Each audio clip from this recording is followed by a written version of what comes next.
Dans cette nouvelle série de vidéos, nous allons voir comment créer un gestionnaire de personnel afin de traquer les jours d'absence mais aussi les heures de presté. Comme toutes mes séries commencent par une introduction, nous allons donc voir dans cette première partie ce que nous allons créer. Allez, c'est parti!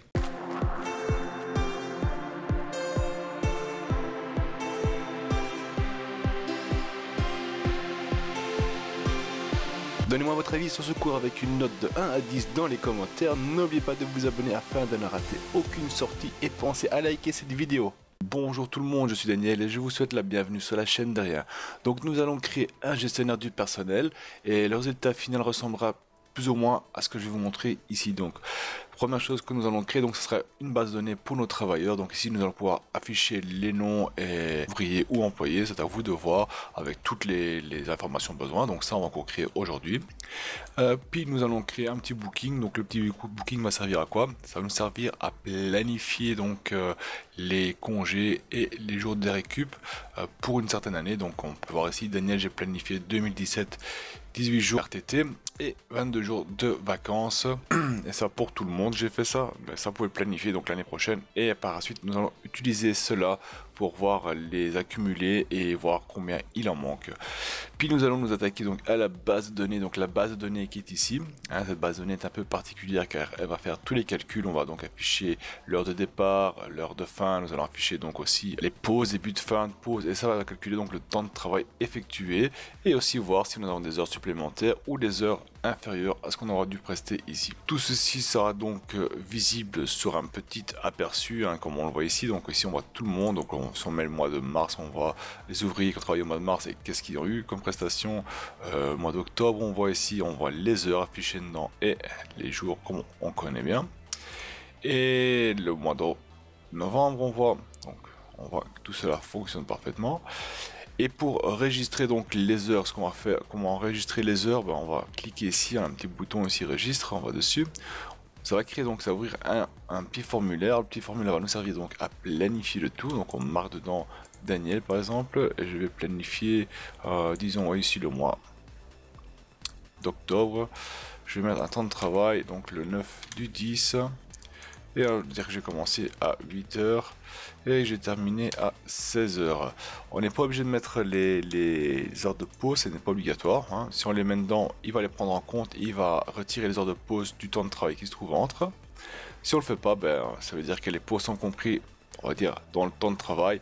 Et alors on indique simplement le temps de début et le temps de fin. Donc si je fais planifier, un petit message apparaîtra disant que le temps de travail pour Daniel a été planifié. Et on le voit ici aussi, donc ça a été changé.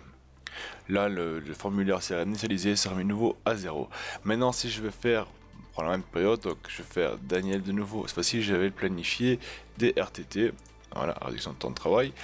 Et on va dire donc du 10 du 10 au 13 du 10.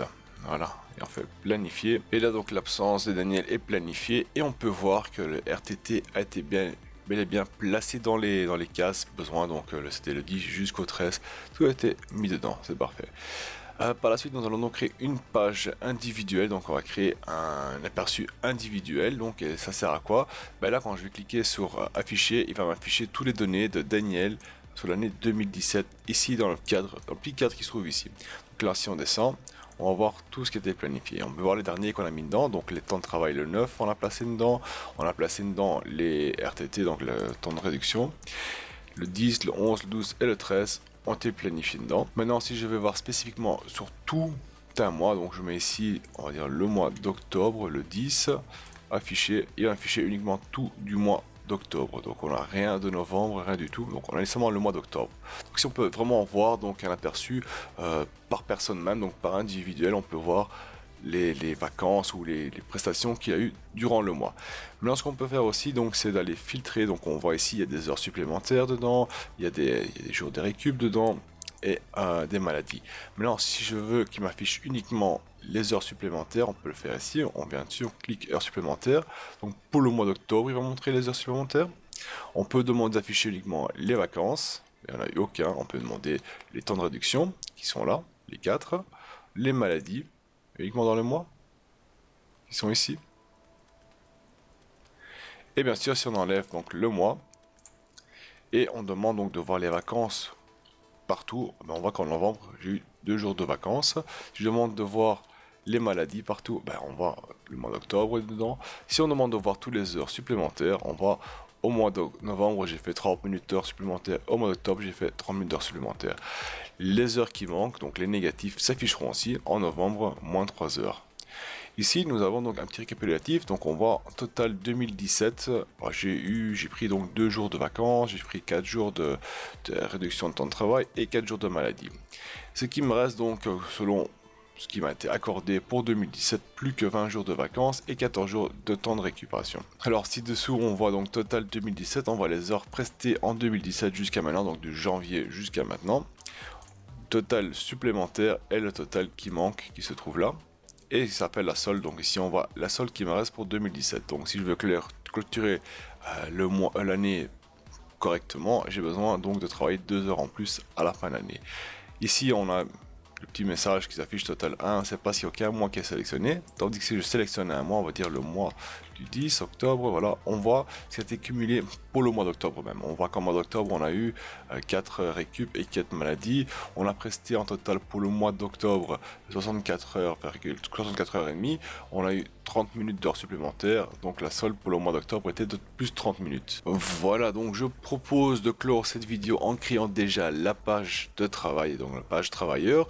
Ainsi, nous pourrons donc nous attaquer au registre dans la prochaine vidéo qui demandera beaucoup de temps et beaucoup d'explications. Donc on va mettre ça, on va créer donc un nouveau et on va donc le nommer. Si on va renommer, voilà, voyez.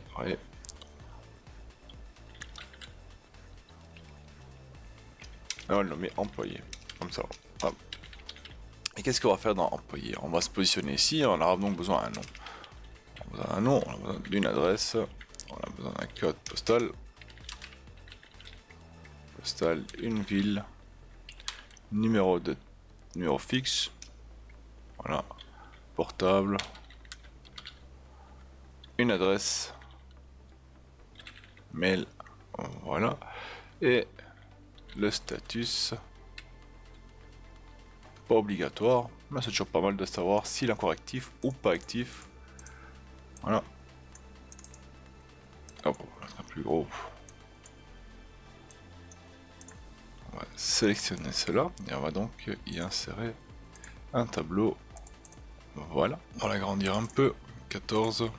Et on va commencer donc à ajouter des noms dedans. Donc on a Daniel, rue de gauche, voilà, 1000, Bruxelles, voilà, numéro de fixe. Ça, par contre, on va mettre en texte. Voilà. Je fais 02222222, voilà. Le numéro de portable, on va mettre en texte aussi. Format texte. Hop. 044 adresse mail. Excel de rien. @gmail.com. On va agrandir un peu. Voilà. Et actif.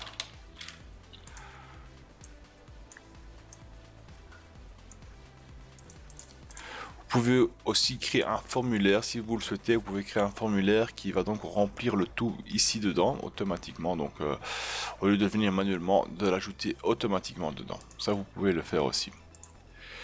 Et on va rajouter quelqu'un. Hop. De rien. Et on va prendre les mêmes données.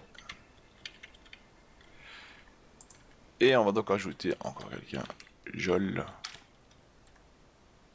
Et on va donner la même chose.